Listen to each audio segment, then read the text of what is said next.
For 25 years, I believed my wife, Ellen, left me for another man, until a logger unearthed her locket and a pastor's journal, exposing a secret that turned my grief into a relentless quest for justice. Ellen's laugh could brighten the darkest room, like sunlight piercing a storm. For a decade, we built a quiet life in our small Kansas town, simple, secure, rooted in trust, or so I thought. In the summer of 1977, Ellen vanished, along with Pastor James, the man who baptized our daughter. Their betrayal haunted me for 25 years. Then a logger, working deep in the woods, found something beneath a tree stump that shattered my world. It wasn't just a secret. It was a confession, one that ignited my grief into rage, and my rage into a fire that demanded answers. My name is Henry, a small-town Kansas mechanic who spent 25 years haunted by my wife Ellen's disappearance, until a hidden journal and locket revealed her secret courage and sacrifice. I met Ellen in 1967. She was 19, with eyes that reminded me of the wide, open Kansas sky. I was a mechanic, my hands always dirty with grease, but she didn't mind. She saw something in me, something good. A year later, we got married. In 1970, our daughter Lily was born. Our life wasn't fancy, but it felt right. We had a small house on Maple Street. Every Sunday, we'd eat Ellen's peach cobbler, warm and sweet, the kind of dessert that made you feel at home. We went to First Baptist Church every week, where Pastor James gave sermons that lit up the room. Pastor James was new in town, young, maybe 30. He had a way of talking that grabbed you. His words felt alive, like he could see right into you. Ellen loved his sermons. She said they made her feel whole, like something inside her clicked into place. I didn't think much of it. She was happy, so I was happy. I thought I knew her heart, thought I understood what made her tick. But looking back, there were signs, little things I missed. Ellen started spending more time at church. She volunteered for everything, cleaning, organizing, even choir practice. Though she couldn't sing a note, she'd come home late, her mind somewhere else. Her smile was too bright, like she was trying to hide something. I'd ask, "You okay, Ellen?" She'd nod, kiss my cheek, and say, "Just tired, Henry." I believed her. I always believed her.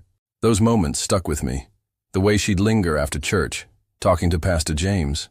Their voices low, their heads close. I didn't think it was anything bad. Not then. I trusted her. I trusted him. He was our pastor, after all. A man of God. I thought I understood faith, understood love. But those late nights, those distracted smiles, they were clues. Clues I didn't see. Our life felt solid, like a house built on good ground. I'd wake up early, head to the garage, fix cars until my back ached. Ellen took care of Lily, kept the house warm and welcoming. She'd hum while she cooked, her voice soft but off-key. I loved that about her. She wasn't perfect, but she was mine.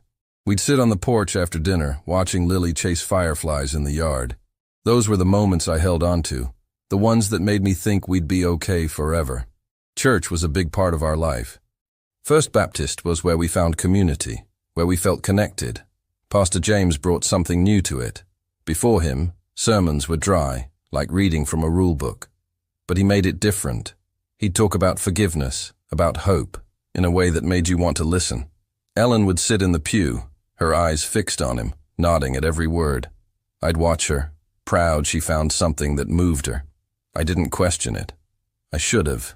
She started staying late at church more often. At first it was just once a week. Helping with the youth group, she said.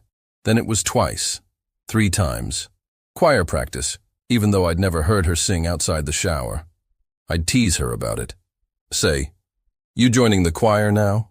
She'd laugh, swat my arm and say, "Oh, Henry, you know I'm no singer." But her laugh was different. Not the easy, open laugh I knew. It was tight, forced. I'd ask if something was wrong, and she'd say, "Just tired. Always tired." I didn't push her. I figured she was busy, maybe stressed. Running a house, raising Lily, it wasn't easy. And the church work made her happy, or so I thought. I'd see her with Pastor James sometimes, standing outside the church after service. They'd talk for a long time, longer than seemed normal. I'd wait in the truck, Lily in the back seat watching them. Their hands never touched, but they stood close. Too close. I'd tell myself it was nothing. Just church stuff. Pastor James was a good man. Ellen was a good wife. I thought I understood trust. One night she came home real late, after midnight. Her hair was messy, her eyes red. I was sitting at the kitchen table drinking coffee, waiting. "Where you been?" I asked, trying to keep my voice calm. She froze just for a second, then smiled. "Choir ran long," she said. "Lost track of time." I nodded, but something felt off. Her voice was too quick. Her eyes wouldn't meet mine. I wanted to ask more, but I didn't. I let it go. I always let it go. Looking back, I see it so clear. The signs were there, blinking like warning lights. But I was blind. I loved her too much to doubt her. I loved our life too much to think it could break. Maple Street, peach cobbler, Sunday sermons. It all felt untouchable. I'd watch her with Lily, braiding her hair or reading her bedtime stories. And I'd think, this is enough. I thought I understood happiness. I thought I understood her. But there were things I didn't see. Things she didn't tell me. She'd sit at the kitchen table sometimes, staring out the window, her hands wrapped around a coffee mug that had gone cold. I'd ask, "What's on your mind?" She'd shake her head, say, "Nothing, Henry. Just thinking." I believed her. I always believed her. But her thoughts weren't nothing. They were heavy, full of secrets I couldn't touch. Pastor James was part of it. I didn't know how much then. I'd see them talking, their heads bent together like they were sharing something private. I'd tell myself it was just church business, planning events, organizing donations. But it wasn't just that. I felt it, deep down, like a knot in my gut. I ignored it. I didn't want to think my wife, my Ellen, could be hiding something. I didn't want to think Pastor James, with his warm smile and holy words, could be anything but good. Our life went on like that for months. Me working at the garage, Ellen at church, Lily growing up fast. We were a family, a team. I'd come home to the smell of dinner, to Lily's laughter, to Ellen's soft voice calling me to the table. But those late nights at church kept happening, more and more. And every time she'd come home a little quieter, a little further away. I'd lie in bed staring at the ceiling, wondering what I was missing. I'd ask, "You sure you're okay?" She'd nod, say, "Just tired, Henry." I believed her. I always believed her. I thought I understood her heart. I thought I understood our life. But I was wrong. Something was shifting, something I couldn't see. Ellen was slipping away, and I didn't even know it. Pastor James was part of it, but not the way I thought. The truth was bigger, darker than I could have imagined, and it was waiting, buried, ready to break everything I thought I knew. It was July 12th, 1977. I got home late from the garage, my hands still smelling of oil. The house was quiet, too quiet. Lily was at her grandma's for the weekend, so I expected some stillness, but this felt wrong. I called out for Ellen. No answer. Her car wasn't in the driveway. Her purse was gone. I thought maybe she'd gone to the store. She did that sometimes, late runs for milk or bread. I waited. An hour passed, then two. Nothing. By midnight my stomach was twisted tight, like a rope about to snap. I called the church. Nobody picked up. Something told me to go there, so I grabbed my keys and drove. The church was dark when I pulled up. Not a single car in the lot. I went inside anyway, my boots echoing on the wood floor. A light was on in Pastor James's office, flickering like it was about to die. I pushed the door open. The place was a mess. Papers all over the desk, a drawer hanging open. And there, in the middle of it all, was a note. One word, scratched in his handwriting. Sorry. My heart dropped. Something was wrong. Very wrong. I drove straight to the police station. Sat there under buzzing lights, my hands shaking as I told the officer what I found. They didn't seem worried. Maybe she just needed a break, one of them said, leaning back in his chair. A break? From what? From me? From Lily? I wanted to yell. But I just sat there, numb. They took some notes, said they'd look into it. But I could tell they thought it was nothing. A wife who got tired of her life, maybe. A husband who didn't see it coming. Then, a few days later, they found Pastor James's car. It was on a back road 20 miles out of town. Empty. No sign of him. No sign of Ellen. That's when the whispers started. The town couldn't stop talking. Affair, they said. Runaway lovers. Ellen and Pastor James, sneaking off together, leaving me behind. I didn't want to believe it. Not my Ellen. Not the woman who made peach cobbler and kissed Lily goodnight. But the whispers got louder.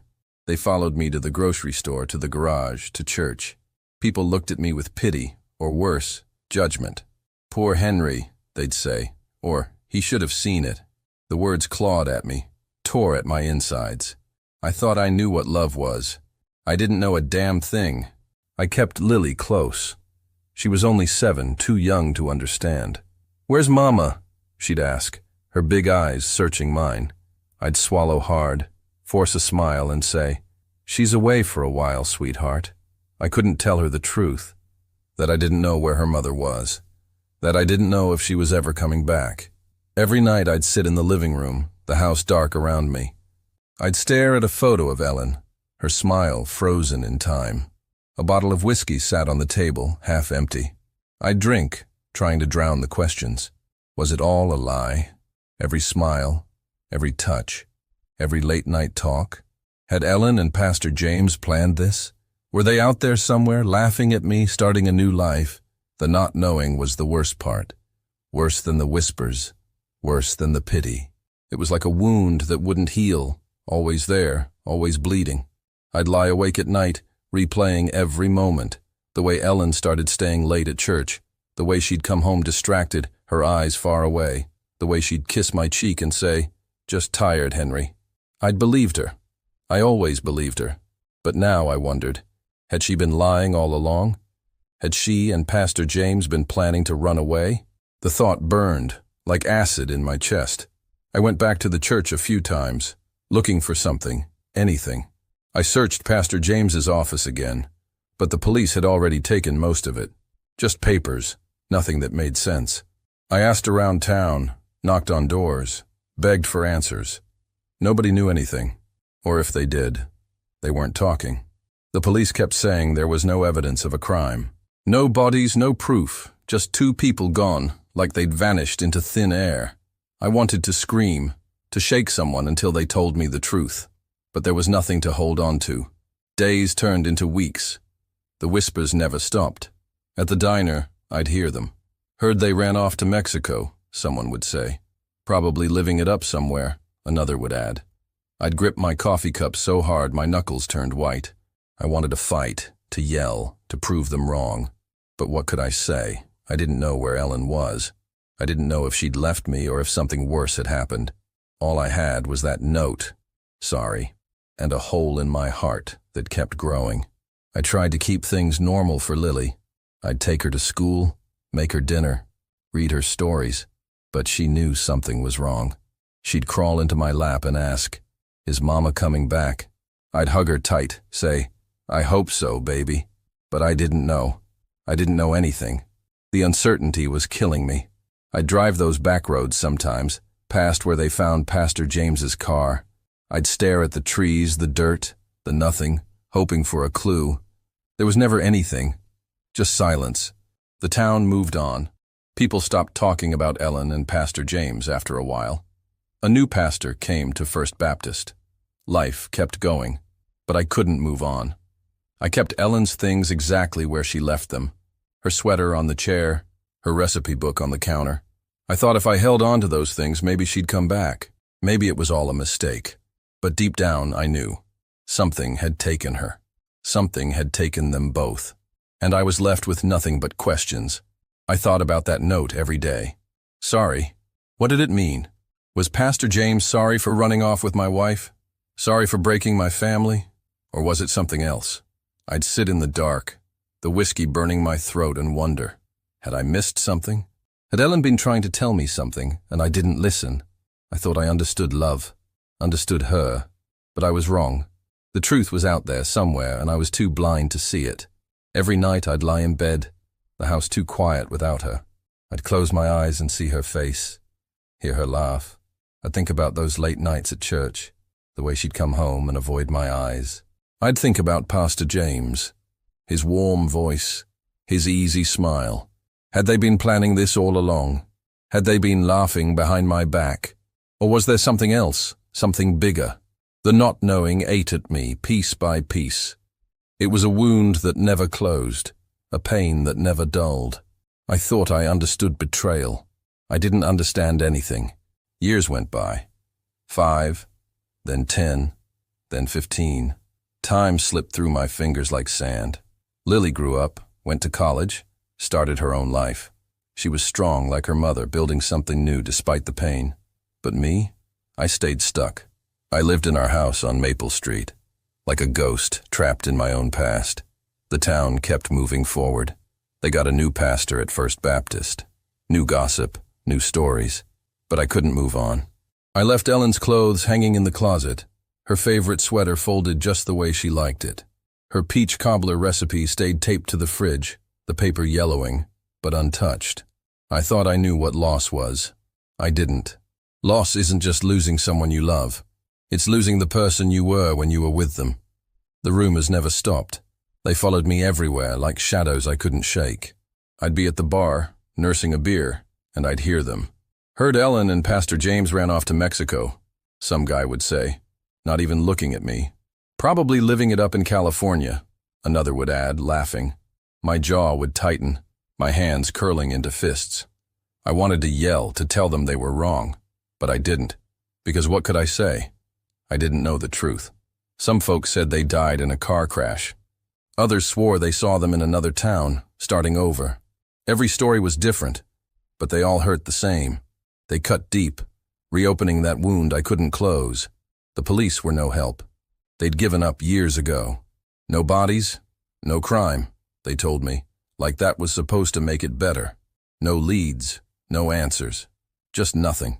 I got desperate one year, hired a private investigator. It cost me every penny I had saved. He poked around, followed some leads, came back with empty hands. "Sorry, Henry," he said. "There's nothing out there. Nothing. Just more questions. More pain." I'd lie awake at night, staring at the ceiling, wondering where Ellen was. Was she alive? Was she happy somewhere with Pastor James? Or was she gone? Really gone? The not knowing was a weight I carried every day, heavy and cold. I started walking the woods outside town. I don't know why. Maybe I thought I'd find something. A clue, a sign, anything. The trees stood tall and silent, their branches swaying in the wind. They didn't talk. They didn't whisper Ellen's name. But I kept going back, my boots crunching on leaves, my eyes scanning the ground. I'd stop sometimes, stare at a patch of dirt or an old tree stump, half expecting it to tell me something. It never did. Still I walked, kept searching. For what? I didn't know. Maybe just a piece of her, a piece of the life we had.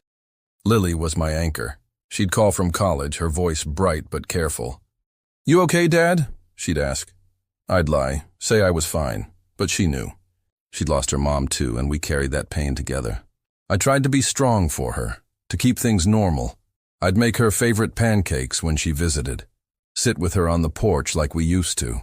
But the house felt empty without Ellen. Every corner held a memory. The kitchen where she'd hum while cooking. The bedroom where we'd talk late into the night. I couldn't let go of those things. I thought if I held on to them, I was holding on to her. The town changed around me. New faces moved in, old ones moved out. The whispers about Ellen and Pastor James got quieter, but they never went away. I'd hear them at the grocery store, at the gas station. "Poor Henry," people would say, their voices soft with pity. I hated that word, poor, like I was broken, something to feel sorry for. I wasn't broken. I was hurting, sure, but I was still here, still getting up every day, going to the garage, fixing cars, still being a dad to Lily. But the pain was always there, like a shadow I couldn't outrun. I'd go back to that note sometimes, the one I found in Pastor James's office. "Sorry." I kept it in a drawer, folded up, but I'd pull it out when the nights got too heavy. I'd stare at that word, trying to make sense of it. Sorry for what? For running off? For leaving me? For something else? I'd turn it over in my mind, over and over, but it never gave me answers, just more questions. I thought I understood love, understood trust, but I didn't understand anything. Some days, I'd drive out to where they found Pastor James's car. That lonely back road 20 miles from town. I'd park, get out, and just stand there, looking at the trees. The road was quiet now, just gravel and dust. But I could still picture his car, abandoned, doors open. No blood, no signs of a struggle. Just gone. I'd walk along the ditch, my eyes searching for something the police missed. A scrap of cloth, a footprint, anything. There was never anything. Just silence, thick and heavy. I tried to keep busy. Work kept me sane, or close to it. I'd spend hours at the garage, fixing engines, losing myself in the hum of machines. But every night I'd come home to that quiet house. I'd sit at the kitchen table, Ellen's recipe book staring at me from the counter. I never tried to make her peach cobbler. It wouldn't be the same. I'd pour a glass of whiskey, let it burn my throat, and think about her. Her smile, her laugh, the way she'd tuck Lily in at night. Was it all a lie? Had she been planning to leave me? Or was there something else? Something I couldn't see. Lily came home for holidays, and we'd talk about everything but Ellen. School, her friends, her dreams. She wanted to be a teacher, help kids the way her mom used to help at church. I was proud of her, but every time I looked at her, I saw Ellen's eyes. It hurt, but it kept me going too. She was proof that something good came from our life together. I held on to that, even when the pain was too much. The years kept passing. 20 years came and went. The house was falling apart, paint peeling, pipes creaking. I didn't fix it. It felt wrong to change anything, like I'd be erasing Ellen. I'd walk the woods more often now, my steps slower, my back aching. I didn't expect to find anything anymore, but I kept going, like it was a habit I couldn't break. The trees were the same, silent and still. I'd sit on a fallen log sometimes, just listening to the wind. I thought I understood loss. I thought I understood pain. But I was still learning, still carrying it. I didn't know it then, but the truth was out there, waiting, buried, hidden, but not gone. It would find me years later in a way I never expected. And when it did, it would change everything. I thought I was searching for Ellen, for answers, but maybe I was searching for myself, for the man I used to be, the man I could still become. In the fall of 2002, a group of loggers was working 30 miles from town, cutting down trees for a new road. It was just another day, nothing special. But then one of them, a guy named Carl, saw something odd. He was digging around a big old tree stump when he noticed the roots wrapped around something strange, like they were holding onto a secret. He kept digging, curious, and pulled out something that made everyone stop cold. It was a rusted metal box, small but heavy, buried deep in the dirt. Carl pried it open, his hands dirty from the work. Inside were papers, a locket, and a small journal. The loggers didn't know what it meant, but they knew it was important. They called the sheriff, and word spread fast. Something big had been found, something that had been hidden for a long time. I got the call on a Tuesday morning. The sheriff's office. The voice on the phone was calm but serious. "Henry, you need to come down," they said. "We found something." They wouldn't tell me what, just that it was important. My hands shook as I grabbed my keys. For 25 years I'd been waiting, wondering, searching for answers about Ellen and Pastor James. Now, out of nowhere, this. My heart was pounding as I drove to the station. I didn't know if I was ready for the truth. I didn't know if I could handle it after all this time. At the sheriff's office, they led me to a small room. On a table sat the contents of that box: a locket, a journal, and a letter. I knew the locket right away. It was Ellen's. I'd given it to her on our 5th anniversary, a little silver thing with her initials carved on it. I could still remember the way she smiled when I put it around her neck, her eyes bright with love. Seeing it now, sitting on that cold table, made my chest tighten. The journal was Pastor James's. I recognized his handwriting from the note I'd found years ago. That single word, sorry. The pages were worn, filled with words that spoke of guilt, fear, and something else, love. And then there was the letter. It was addressed to me in Ellen's handwriting. My hands froze.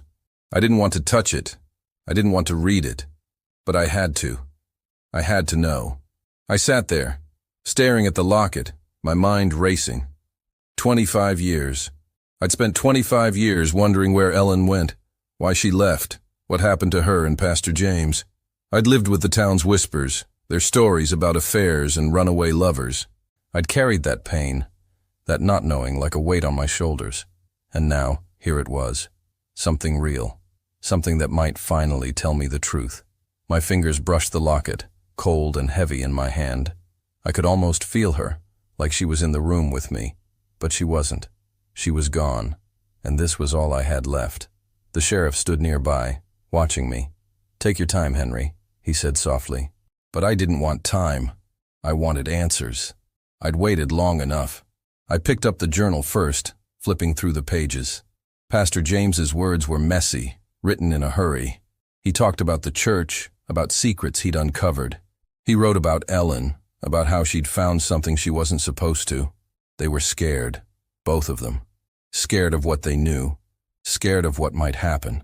I read until my eyes burned, trying to make sense of it. It wasn't what I thought. It wasn't an affair. It was something bigger, something dangerous.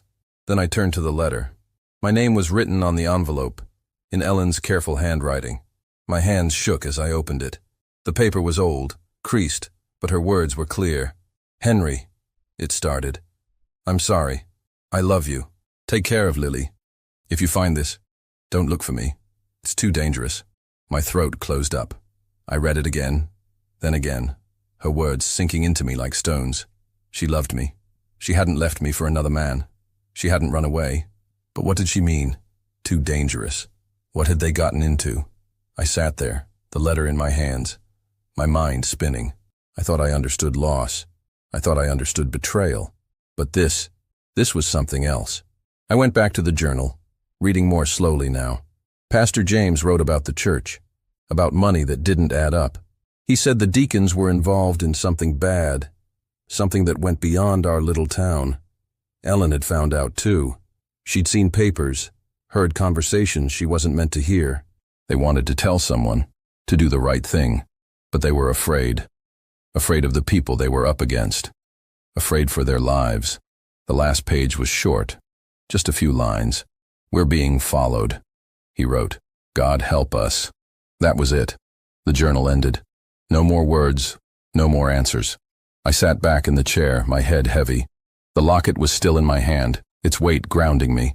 Ellen hadn't left me. She hadn't betrayed me. She'd been trying to protect me, protect Lily. But what had happened to her? To them? The box didn't say. There were no bodies, no proof of where they'd gone. Just this, a locket, a journal, a letter. It was more than I'd had in 25 years, but it wasn't enough. It didn't tell me if she was alive or dead. It didn't tell me why they had to run or who was after them. The sheriff asked if I was okay. I nodded, but I wasn't. My mind was a mess, full of questions and half-answers. I thought about that tree stump out in the woods. How had the box gotten there? Who buried it? Was it Ellen? Pastor James? Someone else? And why now, after all these years? I wanted to scream, to demand the truth, but there was no one to yell at. Just a box, a locket, and words that broke my heart all over again. I took the locket home with me that day. The journal and letter stayed with the sheriff. They were evidence now. But the locket was mine. I held it tight as I drove back to Maple Street, the house waiting for me, quiet and empty. I sat at the kitchen table, the locket in front of me, Ellen's recipe book still on the counter. I thought about her smile, her laugh, the way she'd hum while she cooked. I thought about Pastor James, his voice strong in the pulpit. I thought I'd known them. I thought I'd understood what happened. But I didn't. Not until now. The truth was starting to come together, piece by piece. It wasn't the story the town told, the one about lovers running off. It was something darker, something that scared them enough to hide, to leave everything behind. I didn't have all the answers yet, but I had something. A locket, a letter, a journal. They were clues, small but real. For the first time in 25 years, I felt close to her again, close to the truth. And I wasn't going to stop until I understood it all. The journal told the real story, and it wasn't what I thought. Ellen and Pastor James weren't lovers, not like the town said. They'd stumbled onto something dangerous, The church wasn't just a place for sermons and prayers. It was hiding something dark, money, lots of it, being moved around in secret. The deacons were part of it, working for people way bigger than our small Kansas town. Ellen found out by mistake. She overheard a meeting one night, voices whispering about things that didn't sound right. She saw papers, numbers that didn't add up. She told Pastor James, and he was already starting to suspect something was wrong. They wanted to do the right thing. They thought they could tell the world, be heroes, stop whatever was going on. But they didn't know who they were up against. The Journal said they were scared, their words full of fear. They planned to run, to hide somewhere safe until they could get the proof to someone who'd listen. They didn't tell me anything. Maybe they didn't trust me to stay quiet. Maybe they were trying to keep me safe. I'll never know for sure, and that hurts more than I can say. They never made it out of Kansas. The Journal stopped suddenly, like someone ripped the rest of the pages out of my life. The last words Pastor James wrote were, "We're being followed. God help us." That was it. No more entries, no more clues. But there was the letter, Ellen's letter. It was short, her handwriting shaky, like she wrote it in a hurry. "Henry," it said, "I'm sorry. I love you. Take care of Lily. If you find this, don't look for me. It's too dangerous." I read those words over and over, my eyes burning with tears. She hadn't left me for another man. She hadn't betrayed me. She'd left to protect us, to keep Lily safe. And Pastor James, he wasn't her lover. He was her friend, her partner in trying to do what was right. But they both paid a price for it, a price I couldn't even imagine. I sat there, holding that letter, the locket dangling from my hand. For 25 years I'd thought I understood betrayal. I thought Ellen had run off with Pastor James, that they'd left me behind to start a new life. I'd lived with that pain, that anger, letting it eat at me. But I was wrong. So wrong. She hadn't turned her back on me. She'd been trying to save us. The truth hit me like a punch, leaving me dizzy, my heart heavy with a mix of relief and grief. I thought I knew her, knew our life, but I didn't know anything. The Journal laid it all out, piece by piece. Ellen had been helping at church, staying late like always. One night, she was cleaning up after a meeting when she heard voices in the basement, men talking, low and serious. She didn't mean to listen, but she did. They were talking about money, big money, moving through the church. She found a ledger hidden in a drawer, full of numbers that didn't make sense. Donations that were too big, names she didn't recognize. She showed it to Pastor James, thinking he'd know what to do.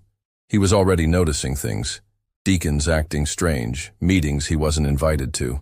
They put it together. The church was a cover, a way to hide dirty money for people with power. They were brave, but they were scared. The Journal said they argued about what to do. Ellen wanted to go to the police, but Pastor James wasn't sure who they could trust. They decided to gather more proof, to make sure they had enough to take it to someone outside the town. They were careful, or so they thought, but someone was watching. Someone knew they were getting too close.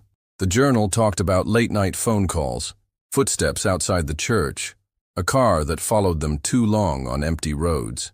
They knew they were in danger, but they didn't stop. They thought they could make a difference. Reading those pages, I felt my stomach twist. Why didn't she tell me? I was her husband. I could have helped, could have protected her.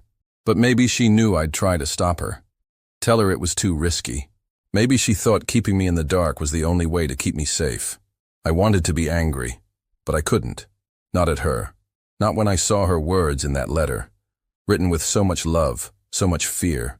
"I love you. Take care of Lily." Those words broke me. She was thinking of us, even at the end, even when she was running for her life. The Journal didn't say what happened next. That last entry, "We're being followed. God help us," was like a door slamming shut. I pictured them in a car, driving through the dark, headlights cutting through the fog. I imagined Ellen looking over her shoulder, her heart racing, Pastor James gripping the wheel. Did they know it was the end? Did they know they wouldn't make it? The thought made my chest ache, a pain so deep I could barely breathe. They were gone, and I'd spent 25 years hating her, thinking she'd chosen him over me. But she hadn't.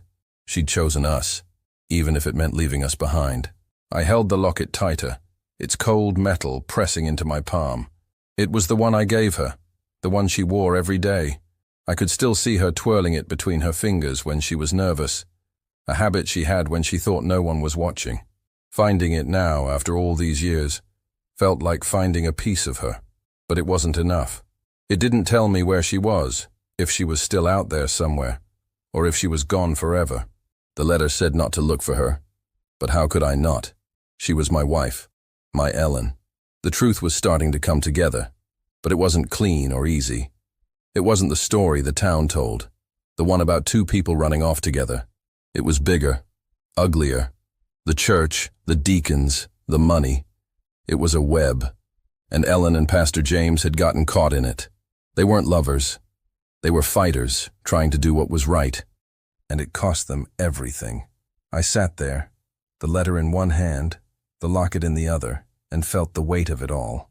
I thought I understood betrayal, thought I understood love, but I was wrong.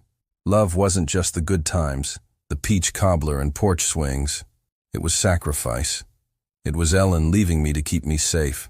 It was her writing that letter, knowing she might never see me again. I didn't know what to do with the truth. It didn't bring her back. It didn't erase the years of pain, the nights I spent wondering if she'd ever loved me. But it gave me something else, a new way to see her. She wasn't the woman who left me. She was the woman who fought, who risked everything for what she believed in. And Pastor James, he wasn't the man who stole her. He was her friend, standing by her side, facing the same danger. They were brave, braver than I ever knew, and I'd spent 25 years thinking the worst of them. I folded the letter carefully, my hand still shaking. I didn't know what came next, but I knew one thing. I wasn't going to let this go.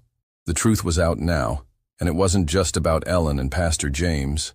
It was about the people who scared them, who made them run. I owed it to her, to Lily, to find out who they were, to make sure they paid for what they did. I thought I understood loss. I thought I understood pain. But now I was starting to understand something else. Justice. I took the journal to the police. It wasn't just a book anymore. It was proof. Proof that Ellen and Pastor James hadn't run off together, hadn't betrayed me. The pages named names, important people who'd been part of the church's secrets. Men who used to be deacons. Men who'd moved away years ago but were still out there. They'd hidden their tracks well, kept their secrets buried, but not well enough.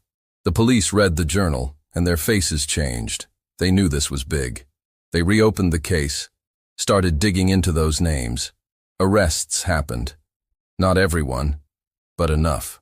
Enough to show that Ellen and Pastor James didn't lose their lives for nothing. The truth led to a courtroom. I sat in the back, watching as old men in suits stood before a judge. Their heads were down, their faces tired.